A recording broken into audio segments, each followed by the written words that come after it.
Now for a movie rant break, One Up presents a movie rant break.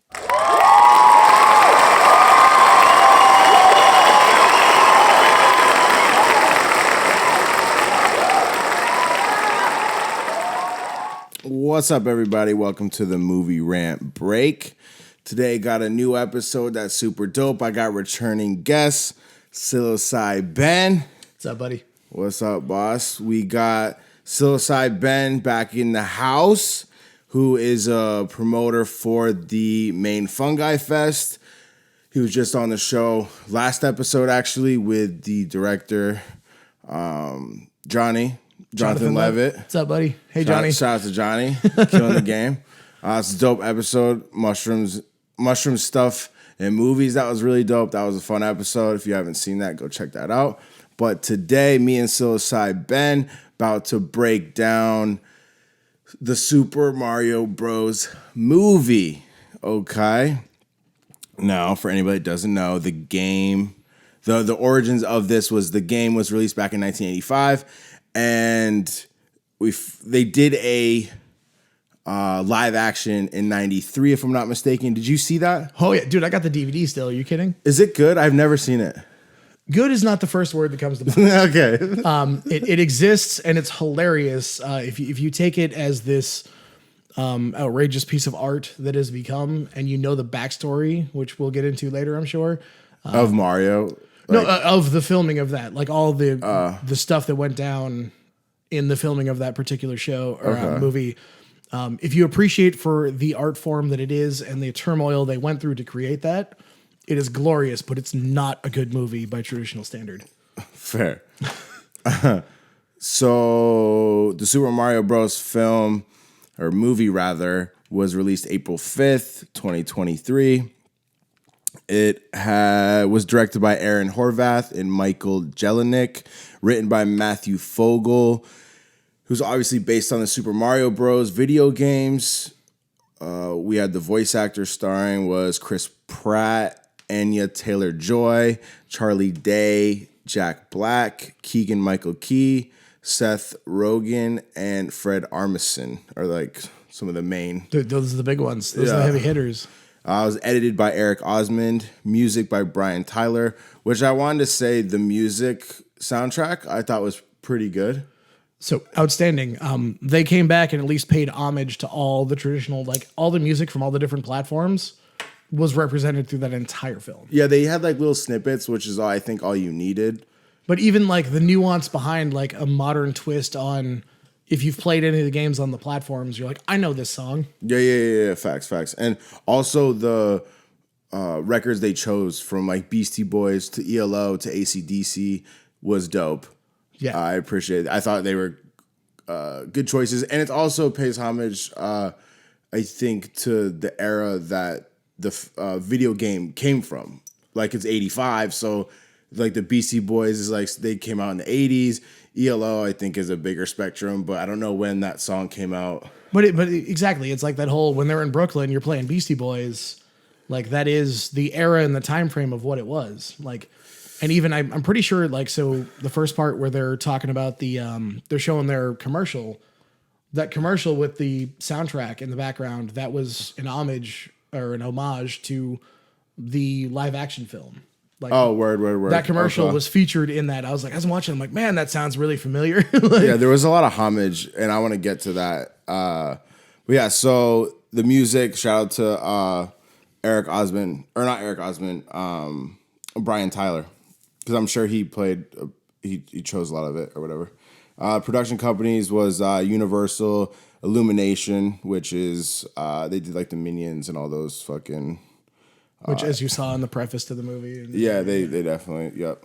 Runtime was 92 minutes, and when I first found out about this film, and it had a 92-minute runtime, I was really pumped because I always say like comedy should be 90 minutes, and I think video game adaptations should be condensed and not too long because it just becomes, whack. But you know what I mean? You can't Lord of the Rings that thing. Like, there's, thank you. Yeah, there's not enough like. Yeah, just keep it short and sweet, and I appreciate the runtime that they had on it, and I thought off rip the film went in and got to the point, and that was good, and it was good to see it was 92 minutes. I always appreciate when people just are concise with the film. Well, and I didn't get bored watching it. I didn't either, which was good. Like, company aside, I didn't get bored watching this thing. You know, it was like I was genuinely interested in the movie the entire time for the experience, which was delightful. Yeah, same. We had a budget of $100 million, and currently it's April 14th, so it's been out for 9 days. So it's at already $509.2 million. Allegedly. Congratulations, guys. Yeah, it also broke the record for the highest grossing animated film opening weekend. What was the prior one? I mean, I know Toy Story was the big one, and I was thinking about Toy Story the whole time I was watching it. It could have been Toy Story, but I'm not sure. But they also cheated and opened it on a Wednesday as well, to be clear. But they're still crushing it. Yeah, the game has changed. They earned it. Yeah, I mean, it's a good film. I'll give them that. So the reception so far, IMDb gave it a 7.4. Rotten Tomatoes from the critics gave it a 58%, and the audience score gave it a 96%. Which, that's huge from Rotten. I mean, the critics are being a little critical on it, from being candid, but whatever. Yeah, but that's their job. They did it correctly. Cool, good for you. Like, all my favorite movies have a terrible Rotten Tomatoes score, so fuck them. Yeah. So, brief breakdown of the film. I don't want to get too into the details because I think it is interesting to see how they did it, but it's just the origin story of the notorious plumbers Mario and Luigi. And yeah, we can just get into it, but yeah. So my movie experience, being this is a kid movie, which I always am apprehensive to go and watch a kid movie. I don't normally want to go see a kid movie, but like in this case... Dude, we're in our 30s. It's like I said, I wanted to stream it. I bought Paramount Plus because like, oh, it'll stream there. And I'm like, well, they said that. It's going to come out eventually. If it's going to be anywhere, it's Paramount or no, Peacock. I'm sorry. Peacock, not Paramount Plus. Yeah, I was going to say I had Paramount Plus and I didn't remember catching wind of that, but that would be cool. I'm going to actually buy this film. To be honest, same. I was impressed, so it will be purchased. It will be part of the collection. Yeah. But my movie experience, I did want to put the theater on blast. One of the theaters close to me, the chairs were, and keep in mind, this theater is from, this particular theater within the theater, right, was showing a kids movie. So I don't know if it's just been getting torched in there and abused by the kids, but like the leather chairs in the front were just like sticky and like it was just not clean. And that Smitty Cinema and Wyndham, Smitty Cinema and Wyndham, they. So I'm putting you on blast, Smitty Cinema. You guys got to clean that up. I know there's been a bunch of kids in there messing it up, but that wasn't great. The food I got in there actually was pretty decent, and naturally there was a mother that brought two of her kids that sat a couple seats down from me, and they were okay with the noise, but there was a couple times where like the mom actually was chiming in and carrying on. And I was just like, bitch, shut the fuck up. Like, I love to hate Smitty's for that reason. So like Smitty's is like the Chuck E. Cheese where it's like, if you go there as an adult, you can enjoy yourself, but also like there's a lot of shit. But dude, there's a lot of shit that's going to fuck up your experience being at Chuck E. Cheese as an adult. Like, and you go to Chuck E. Cheese as an adult? You've done that? No, this is a hypothetical. That would be weird. No, there's one weird circumstance for a birthday that afforded me the opportunity to do so, and I'm like, why the hell am I here? Fair. And it's Smitty's. I love Smitty's because like me and my buddies all went to the one in Topsom to go see Super Troopers 2. Okay. Because I had like gift cards there. I had like $200 in gift cards. So I'm like, guys, I'll pay for food and drinks for all of us. Let's go. Yeah. I got all this covered. You guys cover the tip, and we'll do this. And it was amazing. But nobody was there that was a child. So it removed that Chuck E. Cheese factor from the experience. But like, if you're going to see Super Mario, there's a sneezing child, things are sticky, your potato wedges are cold because mom's pissed, like somebody's talking through the whole thing. Like it's... Yeah, it wasn't like super terrible, but like there was talking and they just need to be up on that cleaning. But for people who don't know, Smitty's is like one of those movie theaters that like serves food and... At the theater, it's cool, but it's like it's a sports pub that you get to watch a movie at. Yeah, it's cool. I like it, and as long as it's clean. I mean, people have shit on that theater, and I don't mind it. I'll go. It's fairly local to me, so I can just sit down there. It's not. Which also, for the record, I love Smitty's. Keep doing what you're doing. Thank you guys. Just clean it up a little bit, motherfuckers. Just pay one more person to come out with some Clorox wipes, boys. Like, for real. But it wasn't just like where I was sitting. Like because I was gonna move. There was space around me, and I looked around, and the other shit was dirty too. I was like, they need to get up in here and clean it. So everything was adhesive. It was just not. It was just kind of gross. But anyways, not that everyone totally gives a fuck about my movie experience, but just going in, it was just that goes with watching a kid film. I think it could be the theater's been getting abused, especially this has been a popular movie. There's been a lot of kids in the theater, and it just was something that I was disappointed in and wasn't a great start. But nonetheless, I like how the film got right to it. Like getting in the film, they didn't waste time on development that we didn't give a fuck about. But I will say they did have development in the beginning with the commercial, like you said. Yeah. And they developed the Mario and Luigi characters. Plus the family dynamic of the insecurity, the can't you guys focus on something like that? Well, don't quit your day job to like chase your dreams. I love that dynamic. Which cliche 80s Hasidic family in New York. Like, I mean, it's... Yeah, it follows suit. Yeah, and I thought the leading with the pipes in the underground of Brooklyn. And they break through the wall, which is characteristic of like finding the secret level. Like, yeah, which is like ties into all the homage that was paid, like top to bottom, from the music to like the pipes and, you know, getting to the Mushroom Kingdom and just all it just I felt like they respected the source material top to bottom, and they could have fucked it up so fucking bad. And to be super candid, I'm also not like the craziest Mario like ride or die, but like Nintendo 64 Mario Party, my shit. Okay, we're talking 1 through 3. I play Mario Party. What is it? 7, 8, 9, 10. Like I'm up in that motherfucker. Like, well, dude, the second video game I ever owned was Mario 64. Okay, and when we saw Peach and the thing for me, the stained glass for Peach's castle, I was like, oh my god. Yeah, I remember that too. It yeah. is identical. And then like all the maps in the background, I'm like, that's that weird map I was playing at my buddy's place on Super NES and shit. Like, it was so true to form, and they didn't mess that up, as you said. Like, it was spot on. Yeah, and the Mario Kart shit too. I loved it. I love where they're literally physically scrolling through it and they're all smiling, just like we're all like, well, yeah, because in the Mario Kart games, it's like that. And when you're picking your ride and shit, you pick all the different, the wheels and shit. The bolt-ons, yeah. And it's yeah.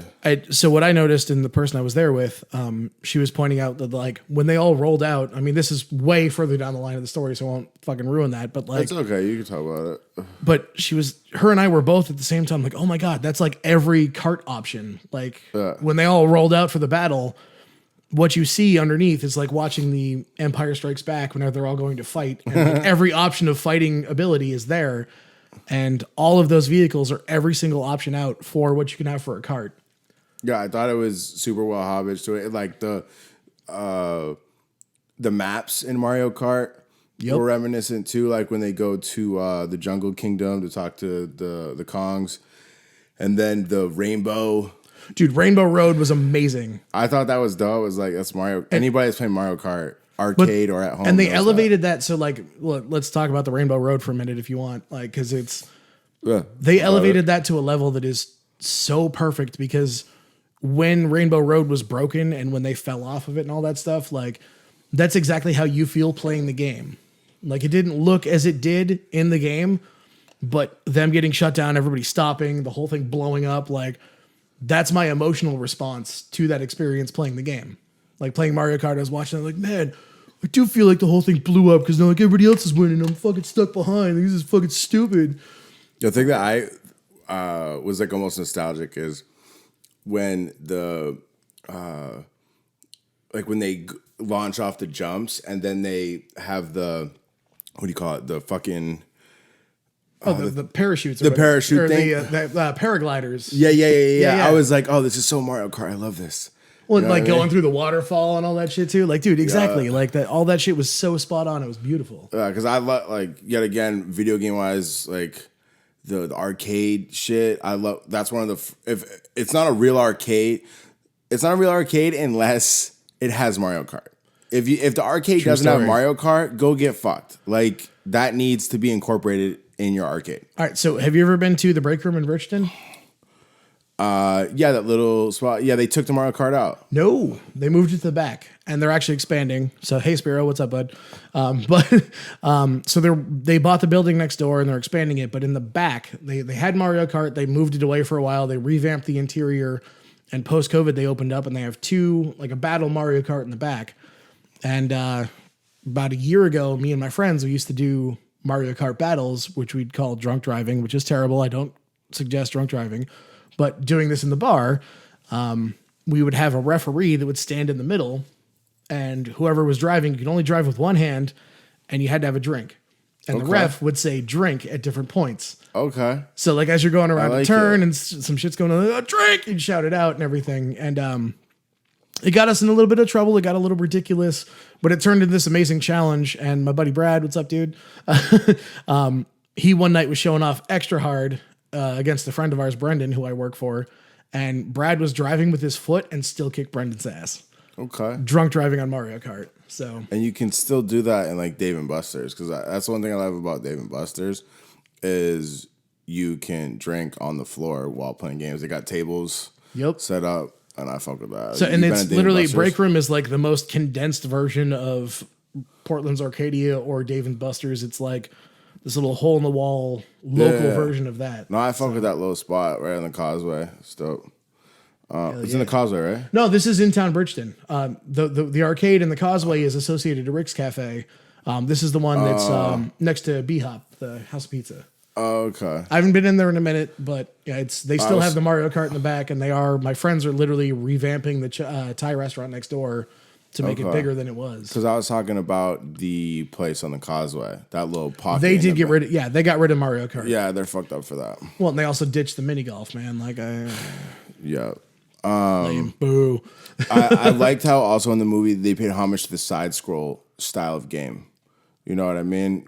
Absolutely. You know what side scroll is? The Like the vantage of how the first game was, you just like run across the screen. This is what they call it, a side scroll. So like they had like the opening scene had that, and there was a couple other scenes that had like the cinematography of a side scroll from the game, which is really dope. well, even the first when they were still in New York, they were doing like he basically ran through a city block as Donkey Kong. Like, do you remember that part? Like when he was going through all the scaffolding and everything. Yeah. It was like it was the original Donkey Kong layout almost. Oh, was it? Or at least the first game, it was something similar to that of like the 2D Game Boy style. Yeah, that's what I'm saying. Like the side scroll Yeah. shit. Yeah, Yeah, yeah. that's what I'm talking about. Yeah. Animations were great. Like obviously, it's like what I talk about Pixar or like all the companies that are doing these animated films. They're so good. Like I would never be like those animations are bad. That's what I took away the most, if I'm honest, because like going back to the Toy Story reference, when I remember seeing that at the Magic Lantern, where I went to go see this last night, in the original movie theater in '96, I saw Toy Story, and I was so blown away by the graphics. And you compare that to this, and Toy Story is okay. Yeah, this is just like cooler of an idea to me. But also like the details, like the subtle stuff of like the reflection on the porcelain faces of the little dudes running around, the reflection in the eyes of the guys, the hair when they took their hats off. Yeah. Like it was so realistic, and even the denim in their jumpsuits, like the detail in that animation was well worth the budget. It was fantastic for sure.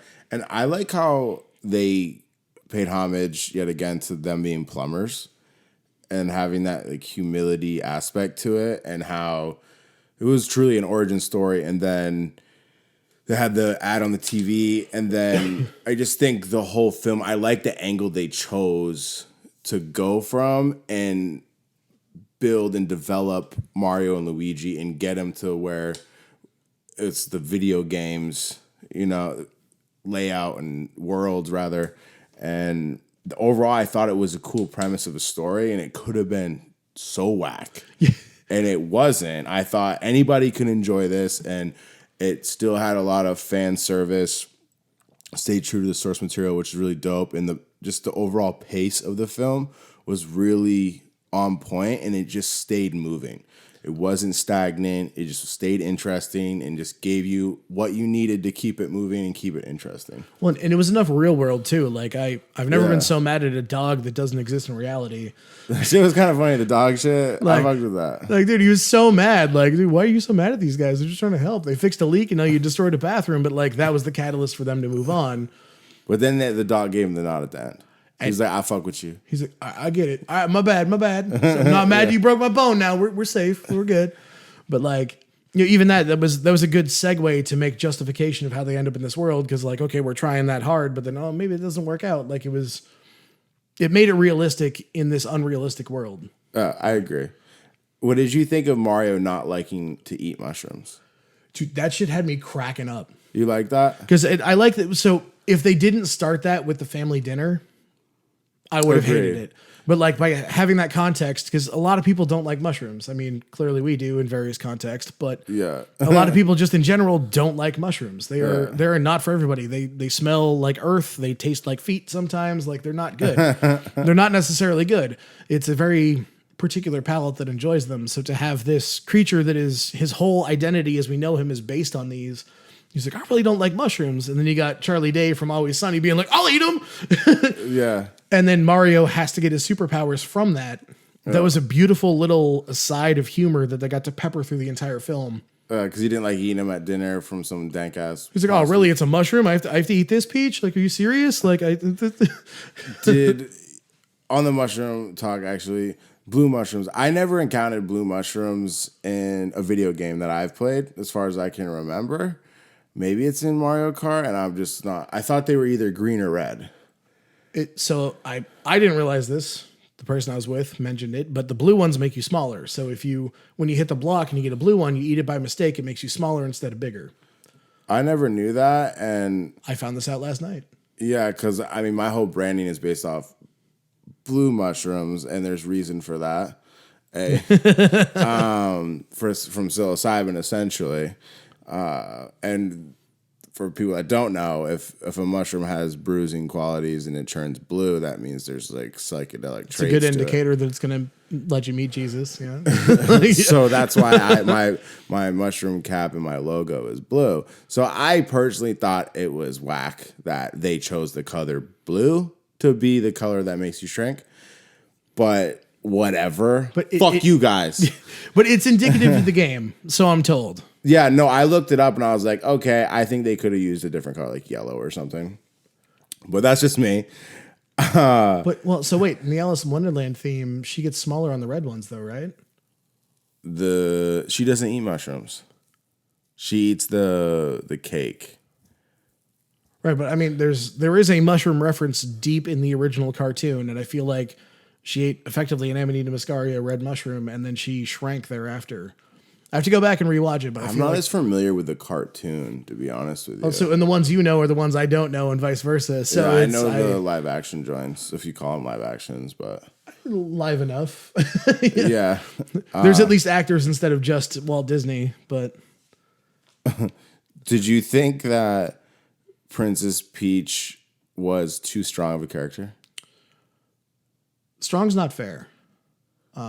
She was correct. You think so?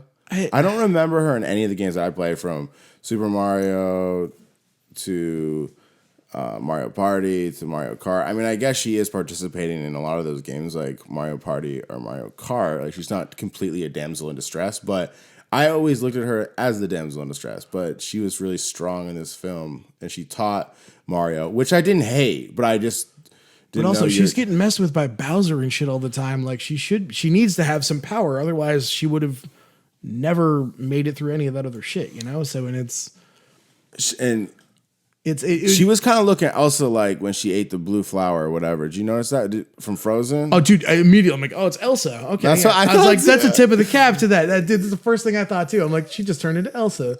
I was like, this is Elsa? What's good, bitch? Which, dude, so even like the references run deep like that. There was even, I forget the scene, but in the background, there was a red desk lamp that is the Pixar desk lamp. Oh, no shit. I mean, dude, like the references run so deep through this entire thing. Like, and there's no disputing the one that crushes the eye and then looks from all those Pixar films that lamp is there. Like they did it correctly. There was this whole world they've created is touched on in this film. Like, okay, well, let me ask you. I want to ask you about the voice actors. Okay, all right. The Mario voice actor Chris Pratt. Which did you like it? He did it well. I mean, I'm a huge Chris Pratt fan. Like Parks and Rec is one of my favorite shows. He's great. I like killed it on Chris that. Pratt. I mean, obviously Guardians of the Galaxy, all this other stuff. Like, there's not been a bad thing I've seen him do yet. Jurassic Park. I mean, come on. But I do feel that he was like, the weird thing was the whole time I'm listening, I wasn't like, oh, it's Chris Pratt. Like, I tried to be like that, and I was like, he's doing a good job. Like, I think he's doing a good job with Mario voice. I think Chris Pratt did a good job as the voice actor in Mario. He did, but like my point being is I wouldn't pick him out. I wouldn't blindly listen and go, oh, it's Chris Pratt. I wouldn't either. But I think that's the mark of a true actor is he stepped outside of himself and did this. Yeah, even what about Charlie Day as Luigi? Dude, that's just Charlie all day. That's still Always Sunny. I love him for it. I'm a huge Charlie Day fan, but like, I'm not a huge fan of his, but he definitely changed it up a little bit. Like, he was voice acting. It wasn't just his straight voice, I don't think. sure, but like the Charlie, you know, that excitable Charlie little black lab character that he's been in everything that we all know him for, that was very prevalent. But he was perfect. He made the excellent Luigi. Like I think that was an excellent casting choice for sure. I thought he did a good job. So officially I'm not depressed or upset with anybody they chose. Okay, so Jack Black as Bowser, you liked? The fact they made him sing sold it. Like, I was leery at first because I knew he did a song, and I thought the song was cool. Peaches, peaches, peaches. Like, well, and that's it. And once he started playing the piano, and you were hearing like the Jack Black come out of it, and then this like lunacy of being like enamored with his wife that he just wants to like take over. I was like, all right, man, you're in this. You were doing it correctly. He's a huge fan, and I think everybody knew what they were a part of, and you can tell when people give a fuck, I think. Especially if you have a good script. Took the words right out of my mouth, man. Exactly. They all gave a shit about this fucking performance. And they crushed it. That's why it worked. Yeah, so Anya Taylor-Joy as Princess Peach. I didn't know that was her, but she did a good job. Nailed it as well.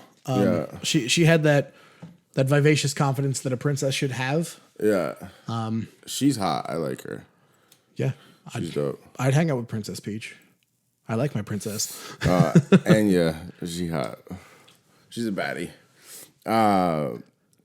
Keegan, you don't think so? No, I was just chuckling because like I'm thinking about like, yeah, no, you're right.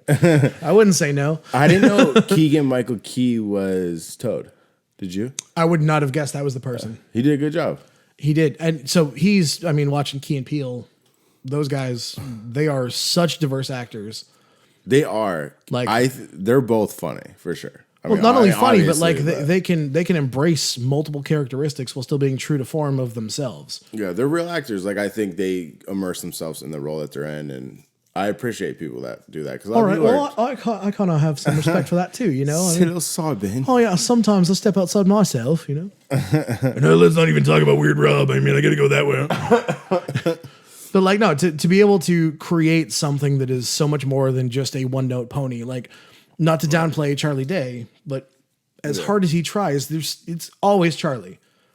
Everything I've seen him in is like the same. Fucking yeah, and he's amazing at it, and I love him for it. I'm a huge fan, but like fucking Peele, I would not have guessed. If I blindly went into that, I would not have been like, oh, that's Peele from Key and Peele. No fucking clue. You did notice that Seth Rogen was Donkey Kong. Thank God they put the fucking laugh, because that made me so happy. Oh, I hit Seth Rogen. Like that fucking dude, when he was coming down when they're playing the fucking Mario Party shit, like in the fucking arena. Oh yeah. Like when it's like Donkey Kong versus Mario, he ends up with the raccoon suit and all that. When they threw in the cliche Seth Rogen laugh, I literally fucking applauded from the balcony. I was so fucking happy. You clapped. Dude, Seth Rogen's my boy. Like that. Oh, you're a big fan? That's the voice in my fucking head. Are you kidding me? Oh, jeez. I thought that was the one cast that I was aware of that I wasn't sure of going into it. And what was your thought then? I thought he did a good job. I thought it fit. He could have botched it, and I don't think he did. I think it fit it fit in the world that they presented Donkey Kong in. like his father being the king or whatever, and he's kind of a boob. Like like it just fit. Like he did a good job with it. I liked it, and it was kind of funny. And was the their fighting, was that reminiscent to like Super Smash Bros. Kind of? Yeah, exactly. Yeah, and that was the whole platform of it. Yeah. So shout out to that for them for doing that. And that was another game that I played, Super Smash Bros. Love Super Smash. I ate a lot of Doritos watching my friends play it, but I never really played it myself. But like I would be hanging out that night, you know?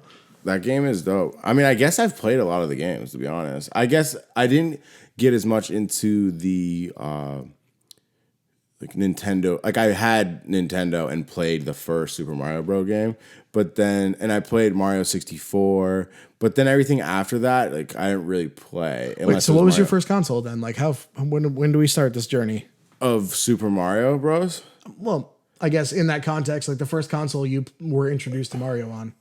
Nintendo. I played the original. Like not even Super Nintendo, like Nintendo. Nintendo, like Duck Hunt. Okay, I was gonna say Duck Hunt style. All right, like Duck Hunt. Like, yeah, Duck Hunt. All right. So I played that. That's what I'm saying. Like I played the original shit, and the next major exposure was Mario Party.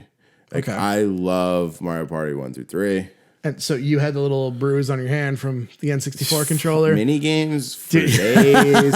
Yo, and then as an adult, I ended up getting a Wii just for Mario Party. I think it's 7, 8, and then the Switch has like 9 and 10, or so, there's 7, 8, 9 on Wii. I forget.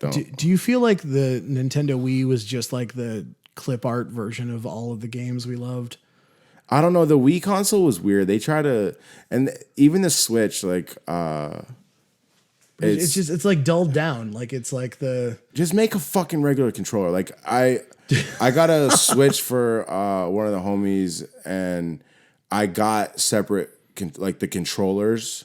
The actual, like those little pieces of shit. Yeah, like I don't want whatever the fuck they got going. Luckily, they put out regular controllers, and I just play with those. But like that was the thing with Wii that made me not into that weird little twitchy, just fucking. Like, come on, what are we doing here?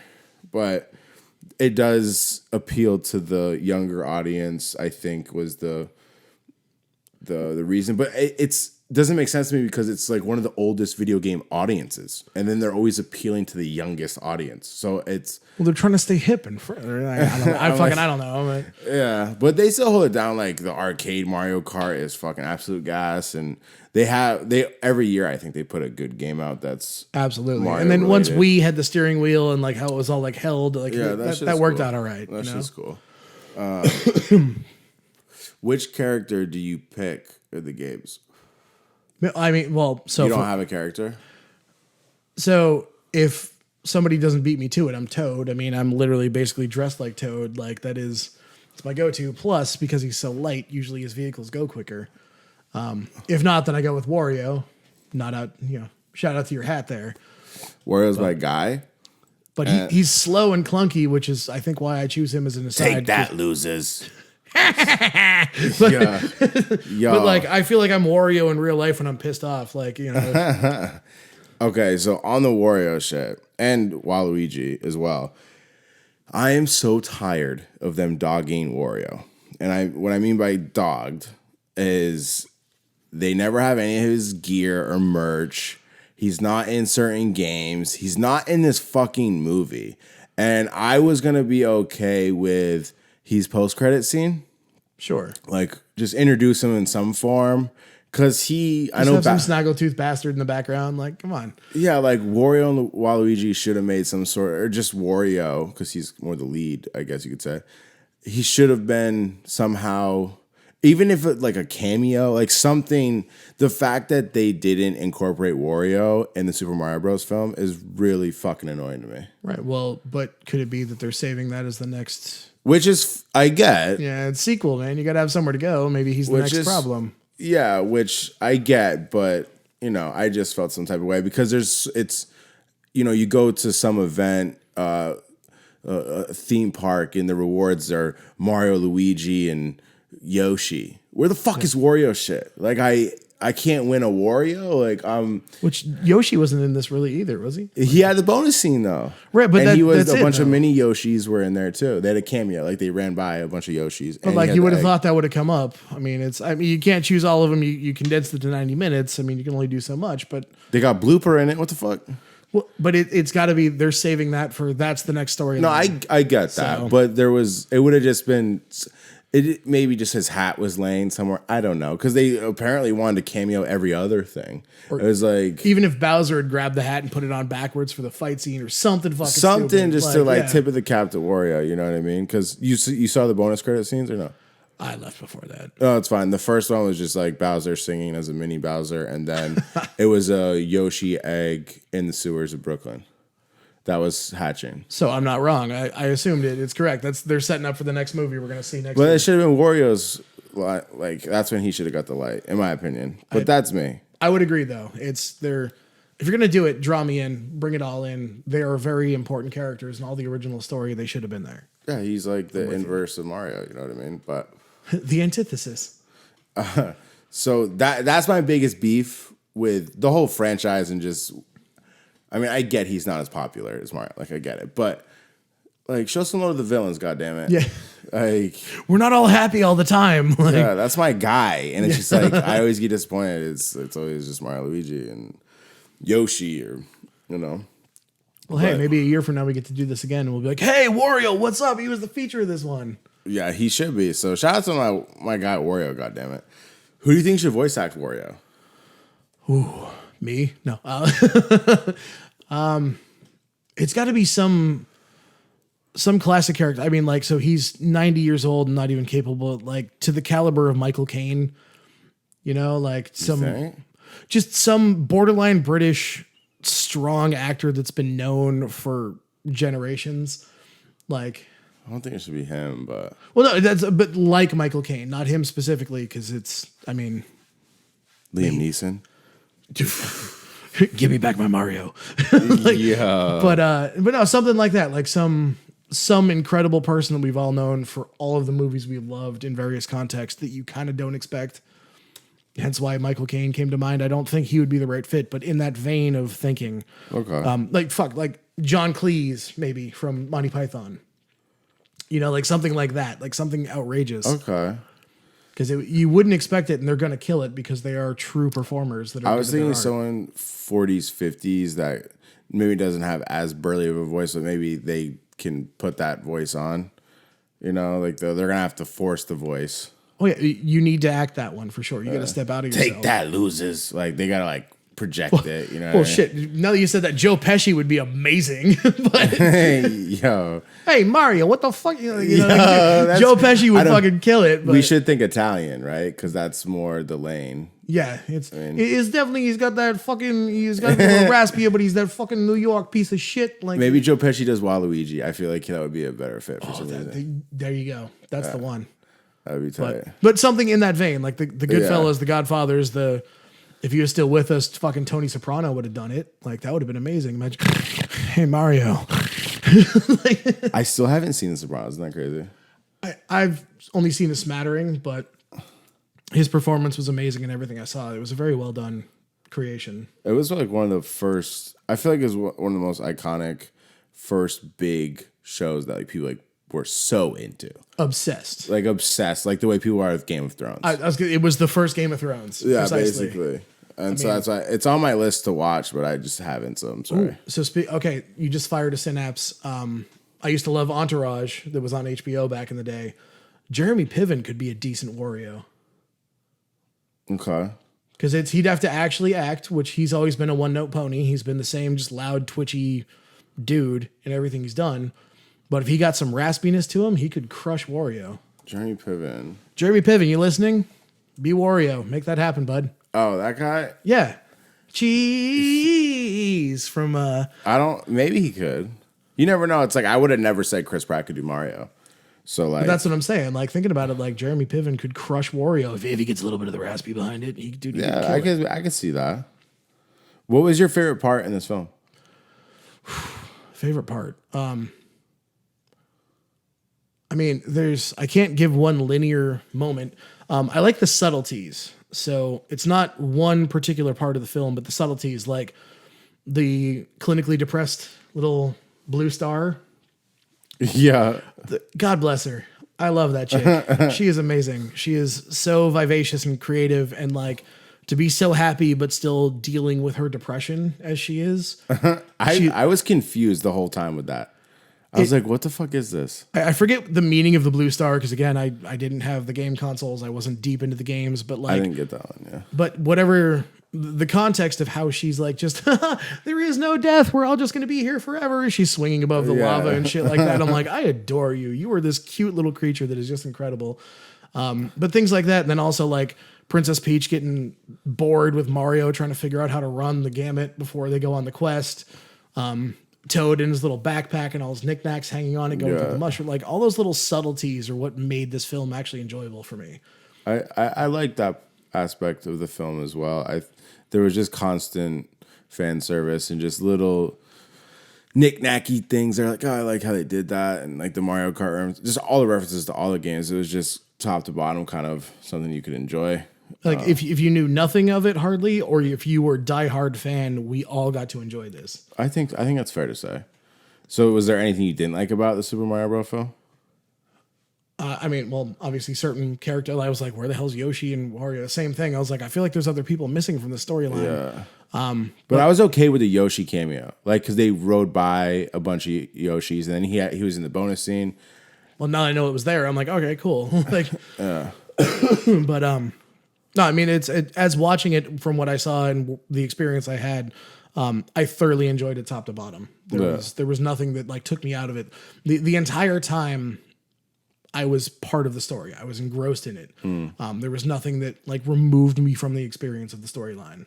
Yeah, I mean, I thought overall it was a well thought out film that paid tons of homage to the franchise and all the games, and I think they started a new franchise with the films now, and I would like to see a sequel, if I'm being honest, and I want to buy this one, and I'm excited to check it out with the flow session. I think it's actually a good film to watch flowing. Call me when you do. You know, like, hey. I heard that. Yeah, so I definitely will tune into another one if they got a sequel, and Wario and Waluigi better be in that motherfucker. Well, I think the other thing is like we've been saying this whole time is the people that did this wanted to do it. And that came through from the animators to the voice actors to the people that wrote the thing. They did their research. They did the time. They put the effort into it. And like from visual effects to storyline to vocals, it was spot on. There was nothing that left me wanting necessarily from the storyline that was presented to me. What they had to offer, I enjoyed front to end. So. Yeah, agreed. So on the show, if you don't know, we rate the film 1 to 10 to the 10th place. And 10, what's your 10? Like, where do you put a 10? It's like your favorite best film of all time. Like I gave Dodgeballs a 10 for me. All right, fair. I mean, so for me, I would rate this a solid, probably 8.5. Okay. Like, I mean, it's because it was incredible, but I'm going to buy it and I'm going to watch it, but I'm not going to watch this every weekend, you know? Yeah. No, I hear you. I'm going to hit it with an 8.3. 8.3. Which is high for me. I don't like break the 8 mark very often, to be honest. But I think it did so many things right. And even though my dog wasn't in there, fucking Wario, the next one you're in that motherfucker. But even without that, it still was a good film. And I would tell people to watch this. Like, motherfuckers, go watch this. And yeah. Well, I even put up a status last night being like, hey, watch the movie, getting ready for the podcast. Loved it. Yeah. And then, like, dude, I got a ton of comments too. Like, all my friends with kids are like, oh my God, it was so good. I loved it. I remember my childhood. Like, the nostalgia factor for everybody that's been part of this counterculture, this thing that has existed for us, they're all about it. And like, yeah, we got something to connect on again as a species. Yeah, and like the youth to the older, like and that's what's cool. It like can bring everybody kind of on the same page, and there's different things for different people for different reasons or products that you maybe are familiar with. You know what I mean? Well, and I'm even curious. So, like, you know, people that have no frame of reference for Mario whatsoever, like my mom, she's 73 and a retired Methodist minister. she knows Mario exists, but knows nothing of the world. So as soon as I get this, I'm going to bring it over and be like, hey, Mom, check this out. And I can't wait to see what she has to say about it. Yeah, I'm actually excited to see what other people think of it too, because I think it's just like a fun movie to watch. And like I said, I think they did their homework, and it's good top to bottom. To be honest. But then again, if you have no frame of reference for this entire world that exists thanks to Nintendo, what is your takeaway from that? For sure. Like a blind viewing of this as your first example. But that's what I'm saying. Like, it's still a good film. Like, it checks all the boxes, like, for a good film. And visually speaking, that was the thing I took away the most, is visually it is so beautiful. Yeah, the colors and everything. Yeah, not even just like the water texture, the texture. jeans, I got hair. you. Yeah. It is so exquisitely done. Yeah. Like agreed. That was the first thing I noticed. I'm like, holy shit, the production value is unbelievable. Yeah. Like, they spent the money on that computer program. Yeah, I mean, $100 million is not. It could have been more. I mean, I feel like that was they did a lot with $100 million. Absolutely, think. But also computing power's come a long way. You know, using the Toy Story reference again, that same price tag on a sliding timeline. That's what Toy Story was created for, roughly, if I'm not mistaken. Like, it was that same. Which one? I mean, they vary. Well, the first Toy Story, like the original Toy Story, it's probably way less than $100 million, just like inflation alone. But I'll look it up. But comparatively, it should be in the same aspect. Like, it's probably equivalent to $100 million. It was $30 million in 1995. So I mean, it's probably 60, 70 today's money. Like, probably. Like, I'm really good at math, he said sarcastically, but I don't know. But like, inflation is super real right now, so I don't. 30 million in 95. So I would assume rough estimation. You can say 50 easy. Yeah, and this is like one of the first. Well, that was the breakout one. That was the first one. They're like, no, it's all computer generated. This is the thing, and like, I was blown away watching that at 10 years old in the original Magic Lantern Theater in Bridgeton, just floored at what I was watching. Shout out to the Magic Lantern. Love you guys. Hello, friends. That's my favorite theater of all time. Dude, the stage is still there. We'll get you over there. Well, that's just, I fuck with that spot. I enjoy it there. I'm glad it's in my town. I love it in Bridgeton. But no, watching it in their old space in one of the two theaters that was there before they redid the whole thing. I mean, I destroyed that VHS watching it as a kid, just over and over and over and over and over. I loved it. Toy Story? Oh yeah. Dude, it was a cool concept. It changed my life. Like, it was like the first thing I was like, oh my God, this is the most incredible thing I've ever seen. And then, so to see the evolution of what that started, that then became these visual graphics, much impressed. No, they're killing it. Good ass film. Is there anything you want to add additionally about the film that we haven't covered? Well, I got a weird question for you beforehand, going back to Toy Story. What's that? Do you know who voice acted Sid in the original Toy Story? I don't. Who did? The bully older brother from Home Alone, Buzz. Buzz was the voice of Sid. The older brother from Home Buzz, Alone. Your girlfriend. Woof. Like Kevin McAllister destroys. I don't know Home Alone that well. What? Who are you? No. Why not? No, but either way, the bully older brother in Home Alone, he was the one that voiced Sid. Okay. And you'd never guess. That's another example of, like, you listen to it, you can hear it, but you wouldn't pick up on that unless you know. Yeah, that kid was fucked up. Dude. That poor twisted little bastard. Like, yeah. That shit was sick. Also, did you know the chick's head with the fucking fishing rod? She was a hooker. Did you catch that as an adult? No. I haven't seen the original Toy Story in years. So all Sid's crazy little toys that come out with the spiders and the little shit. There's one that's like a Barbie doll, and she's got a fishing rod with a hook on it. She's a hooker. Word. Subtle. Fucks with that. What was the question, though? I'm sorry, I detracted you. Is there anything else you want to add about this film, Super Mario Bros? Not bullet point wise. I just absolutely enjoyed it. Yeah. I haven't gone to the movies in a long time, and buying 2 tickets at like $23 kind of pissed me the fuck off. Inflation. Dude, seriously. But like, when I left there, I was smiling. Even aside from the company I had, all right? Like, I was genuinely smiling from enjoying that film. Word. And for that, this is the reason the industry still exists, and this is why I get excited about movies. I love movies too, and that's always the hope, and I think that's what keeps us going to see a good movie is to walk out smiling or just ecstatic or excited or Well, it's what we were talking about earlier before we started this thing, that I like indulging in art and things that are bigger than me and becoming something greater. And I could get that sense that everybody that was part of that project had that same experience we were discussing earlier. Just to be part of something that is impactful. It's a digital book. It's making an imprint on society that's going to last and be talked about. And I feel like they hit that fucking mark on this movie. Yeah. So they should be happy with the product they put out. I think it's great, and I think people should go check it out. Do you want to hit some plugs about the Fungi Fest? Where to find you at? Like, what is it? MaineFungiFest.com. MaineFungiFest.org. It's coming up May 12th, 13th, and 14th. I'm going to be there as PsilocyBen. I'll be talking in a British accent. I won't. Getting a little dry mouth going on tonight. But PsilocyBen will be there posing for photos, walking people around, being ridiculous. He might even get on stage at the burlesque tour at the end of the Saturday night. Okay. I will probably be keeping my clothes on, but I might be singing a actually Jack Black song.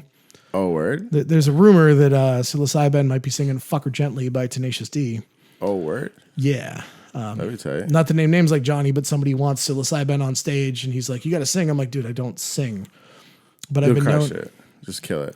But it's you don't always have to fuck her hard. Like that's an easy one. Like I can actually fucking hit it. So like I'm fucking. I'm like, dude, if we can do it, let's do it. This is the one. And if I can get him out there strumming the guitar for it. Oh, word. And running harmony. So I think, knock on wood, we're gonna make that happen. Yeah, and the Maine Fungi Fest is from May 12th to May 14th at the Holiday Inn by the Bay in Portland, Maine. Correct. And that's gonna be pretty dope. I'm gonna be there, chilling, talking to the peeps, and dude, I'm stoked. We're gonna. I'll go live on even my page. Not that I have that much fucking social clout, but I'll be like, "Yo, it's my buddy!" Like, because there's a lot of people that are like starting to follow you from seeing us talking and stuff too, which is great. Y'all say what's up to the peoples. Yeah. Also, thank you all the friends that watched or listened to the last one we did. The mushroom stuff episode. Yeah, mushroom stuff in movies. Like I had a lot of people texting me as they were listening, like different references to it. I fucking love you guys for it. Thank you, friends. You guys are fantastic. This is why I try to do this shit too. Like I want to be part of this, and like getting other people excited about what we're excited about is delightful. Yeah, agreed. Whether it's movies or psilocybin, whatever. I mean, that's what the movie Rant breaks all life. about. Anything that you're excited about, like ride the fucking wave, man. Yeah, we out here. All right. Well, cool. PsilocyBen on the movie Rant break again, hitting the Super Mario Bros. Movie with an 8.5. Hey, it's got that 8.5 with the Super Mario Bros. Film rating, and your host hitting it with an 8.3. And I appreciate everybody for listening to this episode. I will check you next episode. Deuces.